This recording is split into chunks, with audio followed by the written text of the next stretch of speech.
Hey guys अस्सलाम वालेकुम। कैसे हैं आप लोग? आई होप आप लोग बिल्कुल ठीक होंगे। इससे पहले वाले लेक्चर के अंदर हमने 3.4 को डिस्कस किया था, जिसके अंदर हमने कंप्लीट 5 किंगडम्स की जो क्लासिफिकेशन है जो कि रॉबर्ट विटिकर ने की थी, उसको हमने डिस्कस किया था। ठीक है जी। इससे पहले हमने कुछ किंगडम्स की जो क्लासिफिकेशन थी, जिसमें दो किंगडम्स, 3 किंगडम्स एंड 4 किंगडम्स की जो क्लासिफिकेशन थी उसको डिस्कस किया था। फिर वायरस का स्ट्रक्चर भी हमने डिस्कस किया था इससे पहले वाले लेक्चर के अंदर। आज का जो हमारा टॉपिक है जो कि हमने डिस्कस करना है वो है बायनोमियल नॉमेनक्लेचर। इसको मैं क्लासिफिकेशन के दौरान थोड़ा बहुत आप लोगों को समझाती रही हूँ, थोड़ा बहुत इसके बारे में बताती रही हूँ कि ये टॉपिक नेक्स्ट हमने पढ़ना है, तो इस तरह से ये जो यहाँ पे चीज़ें हो रही हैं तो ये हमने वहाँ पे भी डिस्कस करनी है। आई होप आप लोगों को वो थोड़ा बहुत याद होगा। जल्दी से इसको डिस्कस कर लेते हैं। Carolus Linnaeus Swedish naturalist and explorer who was the first to frame the principles for defining natural gender and species of general of organisms and to create a uniform system for naming them। अच्छा, मैंने आपको बताया था कि हमारे पास जो taxonomy होती है उसके अंदर हम स्टडी करते हैं कि हम किस तरह से ऑर्गेनिजम्स को क्लासीफाई कर सकते हैं, किस तरह से हम ऑर्गेनिजम्स को नेम कर सकते हैं। तो हमारे पास जो कैरलस लिनियस थे, जिनकी हमने पिक्चर भी देखी थी, आई थिंक उनकी लगी हुई थी पिक्चर, नहीं, वो एरिस्टॉल की थी। आप इस पिक्चर्स की डाउनलोड कर भी देख सकते हैं। तो हमारे पास जो कैरलस लिनियस थे, इनके बारे में हमने पढ़ा था कि इन्होंने क्लासीफाई किया था ऑर्गेनिजम्स को। ठीक है, उनकी नेमिंग के बेस पे दो दो नेम्स का। अच्छा, ये बायनोमियल का एक्चुअली यहाँ पे मतलब क्या है मैं आपको बता देती हूँ कि दो नेम्स होंगे, हर ऑर्गेनिजम्स के दो नेम रखे गए हैं। जो फर्स्ट वाला नेम होगा उसका, वो उसके जीनस के बेस पे होगा। जो सेकंड वाला होगा वो उसकी स्पीशी के बेस पे होगा। तो कैरलस लिनियस ने क्या किया, पहली दफ़ा क्या किया, उसने डिफ़ाइन किया जेनरा और स्पीशीज़ की बेस पर कुछ लॉज बनाकर, कुछ प्रिंसिपल्स बनाकर, उसकी बेस पर उसने ऑर्गेनिज्म को क्या किया, क्लासीफाई किया। ठीक है, और उसने एक यूनिफॉर्म सिस्टम बनाया जिसके तहत सारे ऑर्गेनिजम्स को उसने नेम दिए। तो द एडवांटेजेस क्या हुए हमें, इसके एडवांटेजेस ये थे कि जो भी स्पीकर्स थे, किस लैंग्वेज वाले, मतलब किसी भी लैंग्वेज वाले जो भी स्पीकर्स थे, उन सब ने इसको एक्सेप्ट किया। मतलब डजेंट मैटर कि आप कौन सी लैंग्वेज से ताल्लुक़ रखते हो, हर किसी ने इसको एक्सेप्ट किया that each name applies only to one species and that each species that has only one name. तो हमने यही कहा कि जो हमारे पास हम जो क्लासीफाई कर रहे हैं ऑर्गेनिजम्स को, वो किस तरह से कर रहे हैं कि पहला जो वर्ड होगा वो हमारे पास जेनरा का होगा, सेकंड जो होगा वो स्पीशी का होगा, और हर स्पीशी का नाम एक ही होगा। तो इसका हम एडवांटेज क्या हुआ, the advantage of scientific over common names are that they are accepted by speakers of all language. हर लैंग्वेज बोलने वालों ने इसको एक्सेप्ट किया। डजेंट मैटर आप कौन सी लैंग्वेज बोलते हो, बट आपको ये नेम्स आने चाहिए। हर जो नेम होगा अप्लाई करेगा एक स्पीशी पे, और हर स्पीशी का एक ही नेम होगा। तो as common names cause many problems to identify the organism, different regions have different languages for the same thing. तो डिफरेंट रीजन्स में जो लोग रहते हैं वहाँ पे उनको डिफरेंट नेम से कॉल किया जाता है।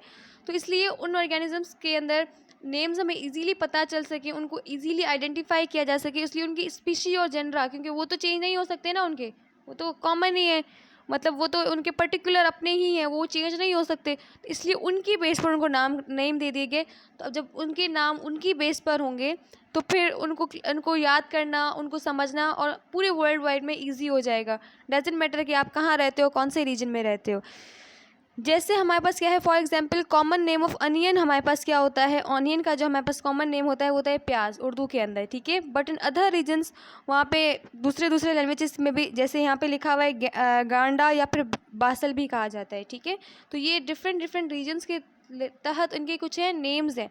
बट हम लोग जैसे प्याज कहते हैं being Urdu, but doesn't matter कि आप कहाँ रहते हो। ये कोई मतलब साइंटिफिकली जब आप पढ़ते हैं ना, जब आप ब्रॉड लेवल पे पढ़ते हैं, जब आप साइंटिफिक लैंग्वेज यूज़ कर रहे होते हैं, तो वहाँ पे ऐसी लैंग्वेज होनी चाहिए कि आप कोई भी हो, कहाँ से भी रहते हो, आप वो सबको समझ आनी चाहिए।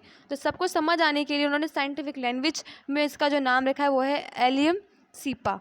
ठीक है, तो ये हमारे पास अनियन का नेम है, साइंटिफिक नेम। इसका जो फर्स्ट नेम है एलियम, वो उसके जेनरा पे रखा गया है, सीपा उसकी स्पीशीज़ पे रखा गया है। So this avoids the confusion that arises from the use of common names to designate different things in different places or from the existence of several common names of a single species। एक ही species के कितने सारे नाम हो सकते हैं, तो इससे भी कोई कन्फ्यूजन ना हो, इस कन्फ्यूजन को दूर करने के लिए इस तरह से बायनोमियल नॉमेनक्लेचर के कॉन्सेप्ट को इंट्रोड्यूस करवाया गया। और कैरलस लिनेनियस ने क्या किया, ऑर्गेनिजम्स को उन नेम्स दिए। ठीक है।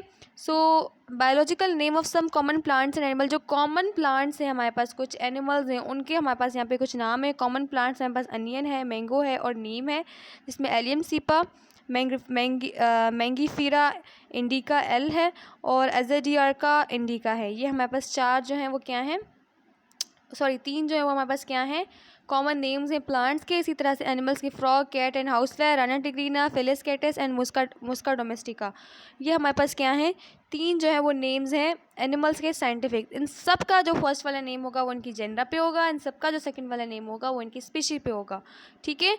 So through a system of nomenclature in which each species of animal, plant और other receives a name of 2 terms in which identifies a genus to which belong and second identifies species। मतलब ये भी वही बात लिखी हुई है कि हम फर्स्ट इसके नेम से ये आइडेंटिफाई कर सकते हैं कि कौन से जेनरा से ये बिलोंग करता है, सेकंड इसके नेम से हम ये आइडेंटिफाई कर सकते हैं कि ये कौन सी स्पीशीज से बिलोंग करता है, ठीक है। सो इसके कुछ प्रिंसिपल्स हैं, कुछ लॉज हैं, उनको डिस्कस कर लेते हैं। तो some of the rules which are universally adopted for writing scientific names of a species.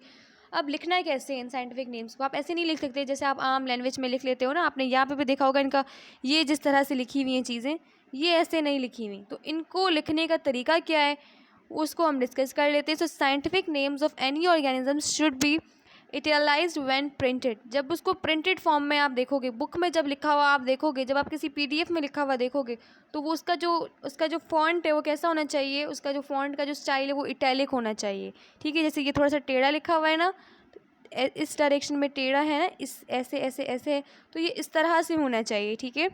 जैसे होमो सेपियंस आपको एग्जाम्पल में भी दिया हुआ है। और अगर आप हैंड राइटिंग हाथ से लिख रहे हो तो आपको इटैलिक राइटिंग नहीं आती ना लिखने, तो आप उसको नीचे से अंडरलाइन कर दोगे, ठीक है। अंडरलाइन कर दोगे कैसे कि भाई ये हमने लिखा मुस्का डोमेस्टिका और उसको मैंने क्या किया, अंडरलाइन कर दिया, ठीक है। So the first word of the name is generic, always started with capital letter. जो फर्स्ट नेम होगा हमारे पास, जैसे ये हमारे पास मुस्का है, फेलिस है, राना है, तो ये सारे के सारे क्या हैं हमारे पास जेनरल हैं फर्स्ट वाले। और इनका जो फर्स्ट वर्ड होगा, मतलब इनका जो फर्स्ट अल्फ़ाबेट होगा वो हमेशा कैपिटल रहेगा, ठीक है। वाइल जो सेकंड टर्म होगा वो स्पीशी का होगा और उसमें कहीं पे भी कैपिटल वर्ड यूज़ नहीं किया जाएगा, सारे स्मॉल लेटर्स होंगे। फिर है when the scientific name is written first time it is written full, but when it is repeated several time it is abbreviated. जैसे कहा जा रहा है कि अगर आप कहीं पे बार बार यूज़ होना है साइंटिफिक नेम, पहली दफ़ा लिखोगे तो फुल लिखोगे, राना टिग्रीना तो राना टिग्रीना ही लिखना पड़ेगा। लेकिन अगर वो बार बार रिपीट हो रहा है तो आप उसकी एब्रीविएशन लिखोगे। जैसे हमारे पास यहाँ पे क्या है, रोज़ जो होता है ना, गुलाब का जो फूल होता है उसका साइंटिफिक नेम होता है रोज़ा इंडिका, तो उसको आप ऐसा रिंडिका जैसे यहाँ पे लिखा हुआ है ना, इस टाइप से आप लिख सकते हो, ठीक है। मतलब कि जो जेनरा है उसका आपने फर्स्ट वर्ड लिया है और उसके बाद आपने स्पीशी कंप्लीट लिखी है, ठीक है। मतलब आर लगा के फिर डॉट भी डाल सकते हो और फिर उसको आप, मतलब रोज़ का आपने हो गया, रोज़ा का जो हो गया वो आर हो गया और फिर इंडिका। तो आप बार बार ताकि रिपीटेशन को ख़त्म करने के लिए आप इस तरह से लिखोगे कि जो जेनरा होगा उसका फर्स्ट वाला कैपिटल वाला जो लेटर होगा वो लिखोगे, फिर आप डॉट डाल दोगे या स्पेस, ठीक है। फिर आप जो स्पीशी का जो नेम होगा स्मॉल लेटर्स के अंदर जैसे पहले लिखा था वैसे ही लिखना है। Sometimes the author name appears after species name. अच्छा जी, ऑथर का जो नेम होता है वो समटाइम्स स्पीशी के बाद भी आता है, which means species was describe by him, ठीक है। मतलब वो इससे ये पता चलता है कि इस स्पीशी को आइडेंटिफाई या डिस्क्राइब इसने किया था। जैसे मैंगो प्लांट है तो mangifera indica L, it means mangifera indica was the first describe by Linnaeus, ठीक है। जैसे यहाँ पे एल है तो ये लिनेनियस को क्या कर रहा है, बता रहा है। तो कुछ इनके बाद, मतलब ये आप ये मत समझिएगा कि मैंगीफीरा इंडिका के बाद एल है तो मतलब ये तीसरा वर्ड कोई आ गया, नहीं। ये समटाइम्स बहुत कम साइंटिफिक नेम जैसे होते हैं जिनके साथ लास्ट में कुछ एक अल्फ़ाबेट लिखा हुआ होता है, वो ये रिप्रेजेंट कर रहा होता है कि किस साइंसदान ने इसको आइडेंटिफाई किया था, डिस्क्राइब किया था, ठीक है। तो ये कहीं कहीं पर होगा, तो जैसे यहाँ पे लिनेनियस ने किया था तो इसका एल है यहाँ पे। उसके बाद आपके पास थोड़ी सी एक्टिविटी है कि आपने यूज़ करना है थोड़ा सा इंटरनेट को और साइंटिफिक नेम आपने फाइंड आउट करना है, किसका, पोटैटो का, मटर का, चिना रोज़ का एंड डॉग का। तो अभी आपने क्या करना है, पहले इस टॉपिक को खुद से पढ़ना है, ठीक है। नोट्स बनाने, जो चीज़ समझ नहीं आनी उसको कमेंट्स में पूछना है, जो भी समझ आया है उसको आपने लाइक कर देना है, ठीक है जी। आपको अगर कुछ भी इससे वीडियो से फ़ायदा हुआ है, और फिर आपने क्या करना है, जल्दी से ये जो इसमें जो आपको थोड़ा सा होमवर्क मिला हुआ है ये कर लेना है। नहीं भी किया तो कोई प्रॉब्लम नहीं है, क्योंकि आपके कोर्स का ये इतना इंपॉर्टेंट हिस्सा नहीं है, क्योंकि ये आएगा नहीं कहीं पे भी। थोड़ा सा अब मैं लास्ट में इसको समराइज़ कर देती हूँ कि बायनॉमियल नॉमेनक्लेचर हमारे पास क्या है। ऐसा नॉमेनक्लेचर मतलब नेमिंग देना किसी को भी, तो हम नेमिंग किसको दे रहे हैं, 2 नेम्स दे रहे हैं हर ऑर्गेनिज्म को, ठीक है।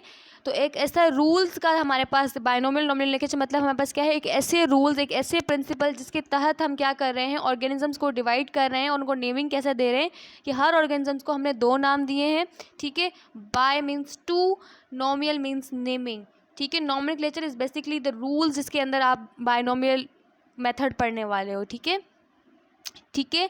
तो उसके बाद क्या होगा कि आपने ये सारा सीन करना है और फिर जो फर्स्ट वर्ड होगा वो इसका जेनरा का होगा, सेकंड जो होगा वो स्पीशी का होगा। लिखना कैसे है, आपने अगर आप प्रिंटेड फॉर्म में पीडीएफ में कहीं लिखा हुआ है तो आप उसको इटैलिक लेटर से लिखोगे, हाथ से लिख रहे हो तो नीचे अंडरलाइन करोगे। जेनरा का जो फर्स्ट अल्फ़ाबेट होगा वो कैपिटल होगा, बाकी सारा आप स्मॉल लिखेंगे, और स्पीशी का भी सारा का सारा स्मॉल लिखना है। फिर अगर आप बार बार अगर वही वर्ड रिपीट हो रहा है साइंटिफिक नेम, तो आपने क्या करना है कि जो जेनरा होगा उसका फर्स्ट जो अल्फ़ाबेट है वो लिखना है, उसके आगे डॉट लगाना है, फिर स्पेस देके आपने स्पीशी को लिख देना है।